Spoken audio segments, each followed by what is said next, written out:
আপনি কি জানেন সর্বপ্রথম পুলসিরাত কে পার হবে? পুলসিরাত যেটা জাহান্নামের উপর নির্মাণ করা হয়েছে। কিয়ামতের দিন হাসরের ময়দানে যখন সকল মানুষকে একত্রিত করা হবে, সে সময় জাহান্নামের দুই প্রান্তে একটি সেতু স্থাপন করা হবে।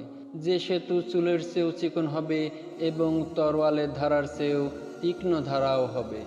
আর এই সেতুর উপর দিয়ে প্রত্যেক ব্যক্তিকেই পার হতে হবে, যদিও সে নেক এবং গুনাহগার হয়, মুসলিম এবং কাফের হয়, নবী এবং নবীর উম্মত হয়। প্রত্যেক মানুষকেই কিয়ামতের দিন সেই সেতুর উপর দিয়ে পার হতে হবে, যার বর্ণনা মহান আল্লাহ তাআলা কুরআন কারিমে সূরা মরিয়মের ৭১ এবং ৭২ নং আয়াতে বর্ণনা করেছেন। এবং এই পুলসিরাত সর্বপ্রথম আমাদের নবী মুহাম্মদ সাল্লাল্লাহু আলাইহি ওয়াসাল্লাম পার হওয়ার সৌভাগ্য লাভ করবে।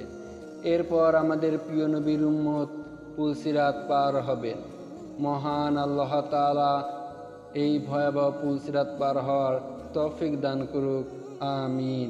ভিডিওটি শেয়ার করে অন্য ভাইদের দেখার সুযোগ করে দিন।